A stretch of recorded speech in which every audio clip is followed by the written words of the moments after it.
शुरू महोदय, आपने जिस उत्साह के साथ मेरा स्वागत किया है उसके लिए मैं आपको धन्यवाद देना चाहता हूँ। आपने ठीक ही कहा है कि मेरा यहाँ आना पहली बार नहीं है। मुझे जहाँ तक स्मरण है यह 5वां समय है जब मैं आपके इस सुंदर प्रदेश में आया हूँ। पहले पहल जब 1922 में यहाँ आया था वह एक समय था और आज एक दूसरा ही समय है। उस समय मुझे यहाँ इसलिए आना पड़ा था कि देश के सारे बड़े बड़े नेता जेल में बंद थे। महात्मा गांधी जी भी जेल में थे और प्राय यहाँ के भी नेता जेल में थे। दुर्भाग्यवश या सौभाग्यवश किसी प्रकार मैं बाहर रह गया था और जब मुझे यह समाचार मिला कि इस प्रदेश में विशेषकर सरकार की ओर से बड़ी सख्ती हो रही है तो मैंने सोचा कि यहाँ आना आवश्यक है। पूज्य मालवीय जी ने मैंने इसका जिक्र किया तो वह बड़ी प्रसन्नता के साथ यहाँ आने के लिए तैयार हो गए। यद्यपि उनकी अवस्था उस समय अधिक थी, मैं तो उस समय नवयुवक था। हम दोनों यहाँ आए यह आज से 32 वर्ष पहले की बात है और आपके इस सुंदर प्रदेश का मुझे पहले पहल परिचय मिला। कल जब मैं यहाँ आ रहा था तो मार्ग में मुझे वह जगह दिखलाई गई जहाँ मैं बहुत कठिनता से रात भर बैलगाड़ी पर चलकर किसी प्रकार पहुँचा था। अब तो यहाँ पर कुछ कुछ अच्छी सड़कें भी बन गई हैं और कल मैं यहाँ कई मील दूर से मोटर गाड़ी पर चलकर पहुँचा। पर उन दिनों यहाँ पहुँचने का साधन केवल बैलगाड़ी थी और मुझे बैलगाड़ी से घनघोर जंगलों में यहाँ के 3-4 स्वयंसेवकों के साथ जाना पड़ा था।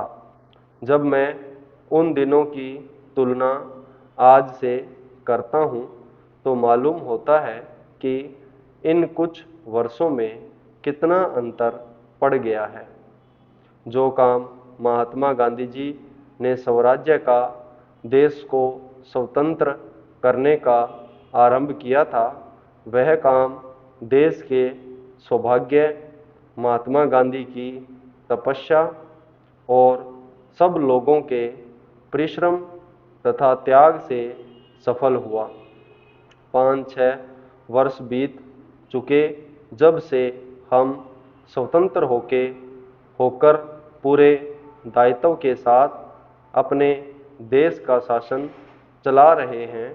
आज भारतवर्ष में ऐसा कोई स्थान नहीं है जहाँ के लोग अपना शासन स्वयं न चला रहे हों। महोदय, हमारा जो संविधान तैयार हुआ है उसमें भी इस बात का प्रयास किया गया है कि देश में लोकतंत्र पूरी तरह से लागू किया जाए और जनता को लोकतंत्र की सारी सुख सुविधा मिल सके। सबसे पहले मैं आपको इस बात के लिए धन्यवाद देना चाहता हूँ कि आपने मुझे इस सम्मेलन में कुछ कहने का अवसर दिया है। आपके सामने जो विषय आएंगे वे इतने महत्व के हैं कि प्रत्येक हिंदुस्तानी, चाहे वह किसी भी काम में लगा हो, उन पर कुछ न कुछ ध्यान अवश्य देता होगा। यह एक मानी हुई बात है कि बच्चा जैसा तैयार किया जाता है वह बड़ा होने पर वैसा ही निकलता है। शिक्षा का काम यही है कि उसको अच्छी तरह से सुलझे तरीके पर तैयार करें और उसको इस योग्य बनाए कि उसे जिस किसी भी काम में लगाया जाए वह उस काम को कुशलता और सफलता के साथ पूरा कर सके। हमारे देश में जो शिक्षा पद्धति अभी तक जारी है वह नई नहीं है, बल्कि यदि मैं यह कहूँ कि वह 125 वर्ष पुरानी है तो गलत नहीं होगा। 125 वर्ष पहले जिस उद्देश्य को सामने रखकर यह शिक्षा पद्धति जारी की गई थी उस उद्देश्य वह उद्देश्य अब नहीं रहा, पर शिक्षा पद्धति अब तक लगभग वही है। मैं मानता हूँ कि इस बात का प्रयत्न किया जा रहा है कि उसमें परिवर्तन किया जाए जिससे हमें अपनी आवश्यकताओं की पूर्ति में सहायता मिल सके। जहाँ तक मुझे मालूम है इस काम में अभी तक हम सफल नहीं हुए हैं। मैं तो शायद यह भी कह सकता हूँ कि उस शिक्षा पद्धति को बदलने में जो प्रयास किया जाना चाहिए था वह अभी तक नहीं किया गया है। इस देश में या सभी देशों में शिक्षा के 3 भाग होते हैं। एक तो वह जिसमें छोटे छोटे बच्चों को शिक्षा दी जाती है, दूसरा वह जिसमें युवावस्था के पहले बड़े होने तक, और तीसरा वह जिसमें युवावस्था के विद्यार्थियों को शिक्षा दी जाती है।